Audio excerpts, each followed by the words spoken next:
ভাই একটা কথা বলি, তুই যার জন্য রাত জেগে জেগে ঘুমাস না, সে তো রাত জেগে অন্য কারোর সাথে কথা বলে। তুই যার জন্য অপেক্ষা করিস, সে তো অন্য কারোর সাথে ভিডিও কলে আছে। তুই যে মেয়েকে রাজকুমারী ভাবিস, সে তো অডিয়েন্স খুঁজে বেড়ায়।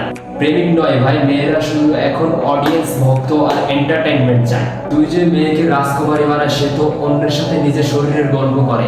তুই যার জন্য কবিতা লিখিস, সে তো অন্য কারোর সাথে বলছে যে আমার বিরাট রং আজকে লাল। আজ তোকে বলে বেবি, কাল আরেকজনকে বলে জান, পরশু আরেকজনকে বলে ডার্লিং। আসলে তুই এগুলা কিছুই বুঝতে পারিস না। তুই তার নেটওয়ার্কের একটা সিম কার্ড মাত্র। মেয়েরা এখন প্রেমিক রাখে না, তারা রাখে কালেকশন, যেন কার্ড ফোল্ডারের একের পর এক একটা এটিএম কার্ড। তুই যদি ভাবিস যে তুই তার লাইফের হিরো, তাহলে ভুল ভাবছিস ভাই।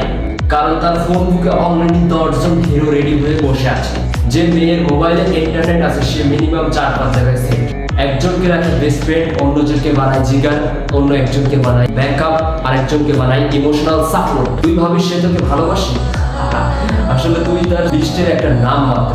ভাই, মেয়ের পিছনে ঘুরে লাইফ নষ্ট করিস না, কারণ সত্যি সকল ছেলের পিছনে হাজার মেয়ে ঘুরে, কিন্তু যে ছেলে মেয়ের পিছনে ঘুরে, সে কখনো জীবনে বড় হতে পারে না। তাই এখন ফোকাস পাল্টা, নিজের ক্যারিয়ার, নিজের ড্রিম, নিজের টাকায় ইনভেস্ট কর।